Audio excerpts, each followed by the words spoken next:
Miss Irina, thank you so much for being with us from New York. Thank you. I'm so glad to be here. I would like to start from the question, stopping the relationship between Iran and International Agency of Atom and Energy. What kind of problem is going to be make if their cooperation will be stopped? Well, there's an interesting point to be made about the fact that this is happening just as Iran's nuclear program is supposed to have been severely damaged by US and Israeli strikes. So the question is Iran trying to hide just how much damage it incurred, or is it trying to hide the fact that it's actually still ongoing despite the damage? Regardless of the reasons, it's a very significant and destabilizing inflection point in both regional security as well as the global non-proliferation regime. There are several multidimensional consequences reverberating through diplomatic, technical, and strategic spheres. There's a potential to exacerbate tensions in the Middle East, to undermine international arms control architecture, and to alter the risk calculus of key state actors. So the issue here is that by denying inspectors access to surveillance footage, barring them from key sites, and halting the voluntary implementation of the additional protocol to the JCPOA, Iran has effectively deprived the international community of transparency into its nuclear activities. And this opacity invites speculation that Iran is actually pursuing unreported enrichment beyond what was already being observed by the organization before the recent war, that it's conducting research into advanced centrifuges and possibly even weaponization related activities under the cover of limited oversight. Even absent a verified weapons program and something like that, and under current circumstances would be exceptionally difficult to verify, the deliberate removal of verification mechanisms enhances Iran's leverage while inflating the perceived threat among its adversaries, including Israel and the Gulf Arab states. And it's for sure a political maneuver in fact, in response to the international pressures. Uh, Tehran is trying to leverage its nuclear capacity as a deterrent and also as a bargaining chip to ensure that it should not be attacked again and to avoid additional sanctions, perhaps even to try to get some of the sanctions lifted. Basically, the withdrawal from transparency arrangement is designed to raise the cost of inaction for Washington and also for Europe, and to compel concessions such as aforementioned sanctioned relief or additional security guarantees. In this context, the breakdown in cooperation is not only a technical violation, but it's a strategic gambit within Iran's broader coercive diplomacy. And we've seen examples of that over the years. Iran is infamous for its diplomatic brinkmanship. And the more opaque its nuclear program becomes, the higher the risk of miscalculation or preemptive strikes, and therefore the stronger the leverage Tehran believes it holds. Now, let's admit that in the current war, Iran's conventional military programs suffered very severe setbacks, perhaps far more severe than its nuclear programs. Its air defenses are non-existent. Its ballistic missile program has been substantially degraded by Israel, and even its launch sites have been largely destroyed. So Iran has very little leverage left, and so it's basically gambling on this international fear of nuclear escalation. And your understanding how much Iran he can make the relationship with International Agency of Atom and Energy, because like other countries probably will not really accept if he's doing some acting that is going to be like opposite to the international law. Well, there's two problems with that. First, actually verifying that Iran is doing something inappropriate, because now, after what happened, Iran is likely to become even more secretive and will take measures to disguise its programs. And even further, it's reported that some of the enriched uranium that was moved out of the Fordo and other sites before the US attacks have been moved deeply underground under one of the mountains that's incredibly hard to reach. Of course, Israeli intelligence has penetrated and surveilled Iran quite successfully, but obviously, after what happened, Iran is becoming much more paranoid and will recalibrate towards even greater secrecy and a fixation on loyalty among its cadres. The other issue is that other countries have limited leverage on what they can do.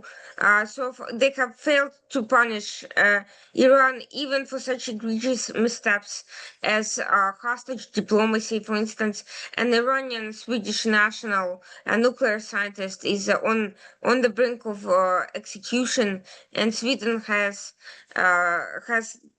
done relatively little to get him back, and none of the countries that have had hostages that have been taken by Iran have ever put significant pressure, such as criminalizing this activity and holding Iranian officials criminally responsible, or even sanctioning them for engaging in political hostage taking. So Iran is calculating that most of the Western world and many of the other countries are not going to put very significant pressure and will essentially accept the status quo and at most impose sanctions, but probably not do much else. If Iran will be insisted on stopping his relationship with that agency, what is going to happen to it?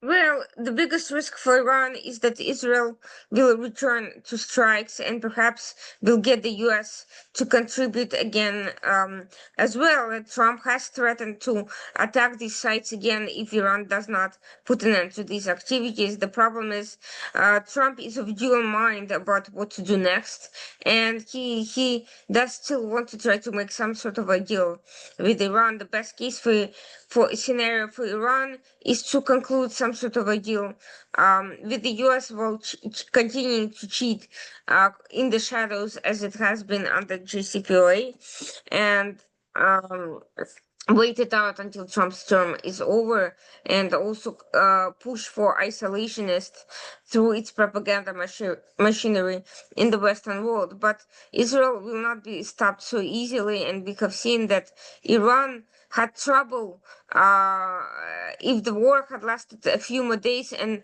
Israel had not been running out of munitions. Iran would have been in a lot of trouble because its own ballistic missiles are quite limited in number, and it had a lot of trouble getting new ones. So we see that actually Iran's offensive capabilities are quite limited at the moment, and Israel has been able to already do a great deal of damage. It can in the future collapse the leadership of the regime, if not the regime itself. Now, collapsing the leadership is not the same thing as putting an end to the Islamic Republic as a whole, but Israel has the capacity to degrade the leaders of the bureaucratic institutions in Iran to the level it has done with Hezbollah, essentially leaving very ineffectual, low-ranking members scrambling with limited leverage. So that is what Israel can do in the future if it finds out that Iran is continuing its program. Iran had some treaties with for a program, for atomic program. So, do you think that really tightened him to be obey those treaties, or he doesn't care about them? Iran has not kept a single major international treaty in the 46 years of Islamic Republic being in power, it has consistently cheated, lied, misdirected, deceived, and manipulated the public opinion as well as governments. So its words cannot be taken at face value. Iran is pursuing a theological dogma of trying to become a dominant power in the Middle East, of destroying Israel, and of gaining theological dominance over Saudi Arabia. And it will not stop at anything, and it will take as long as it's needed. And use any alliances and any maneuvers that it needs to get to that point. The nuclear program is not an end in itself. It's part of Iran's doctrine of achieving the dominance. If it can achieve the dominance by some other means, it will do so. But for now, that seems to be the quickest, most efficient method of basically making its adversaries unable to put an end to its activity. That said, it's certainly not the only method Iran would use, but to the extent that it tries to protect its assets, few as they may be at the moment, it will take any measures necessary to do so, including continuing to lie and to play double-faced games in front of the international community in order to buy time. Iran says that if I allow the inspectors to come, and if he allows them to come to here, he's afraid that the international agency will find more excuses and blame Iran. So don't you think Iran sometimes has the right to say this kind of thing, especially to defend himself? Iran has no legitimate reasons to defend itself, considering that, first of all, the Islamic Republic came to power through an illegitimate coup, and second, they have been continually violating the territorial integrity of other countries, threatening genocide in Israel, and engaging in assorted acts of terrorism around the world. So there's zero political legitimacy, nor has it taken measures to defend its civilians. In fact, it has deliberately placed its civilians in danger zones and placed them close to military objects. It's only because of the surgical precision of Israeli strikes that most civilians have not lost their lives. Instead of using humanitarian assistance it has received from the international community and sanctions relief over the years, Iran has spent it on terrorism programs And and we see wars. now Israel is attacking Gaza, and there are a lot of people, civil 50,000 people were killed because of Israelis attacks. I keep hearing these numbers being repeated, but the only people who actually generate these numbers are the Gaza Health Ministry administered by Hamas. And even Hamas has actually stepped away from the use of that particular number, claiming that the losses were substantially lower, that it fabricated numbers outright, and that many of the victims were in fact fighters rather than women and children. And by the way, it has even weaponized women and children as fighters, creating additional threats against its own civilians. Not to mention that. So I think we should hardly use the language of terrorists to defend what's going on, especially when a terrorist organization, given repeated opportunities to release hostages, to put an end to the war, to lay down arms, and to move away from its current objectives, has refused to do so, again and again, placing its own citizens in danger. I think the blame goes entirely for this organization for starting a war in the first place, and then, given an opportunity, refusing to come to the table and to agree to a reasonable transition of power that would have saved lives. But sometime when you're talking, sometime the statistics are being distributed by different places. So far, let's go back to our topic. Donald Trump in last few days, he mentioned that if they are going to make an agreement with Iran, they would they had given Iran some chances as a support, especially for the atomic program. with a peaceful meaning. Do you think kind of agreement between Iran and US being made in a way that we see like have the initial agreement but not been announced yet? Uh, Trump and others keep trying to give Iran chance after chance, and Iran keeps using it as a sign of weakness from the West. And even in its current miserable position, with the supreme leader having just emerged from a bunker at the age of 87, and with many senior officials being killed and not easily replaceable by less experienced equivalents, Iran knows how to play the West well because it uses the so-called peaceniks, isolationists, and assorted deal makers, uh, and uses them essentially to avoid accountability and to buy time and to continue to manipulate public opinion by creating perceptions that it's only because the West is making unreasonable demands that Iran has not yet agreed to a deal. The reality is the only deal it cares about is the one where it gets to set the terms 100%.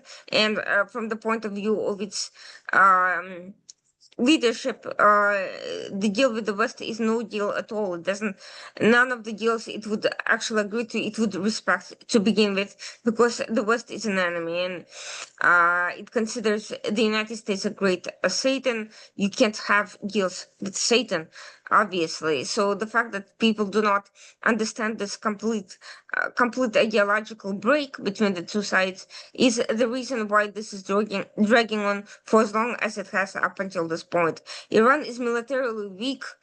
It is widely unpopular. It is quite divided and hated.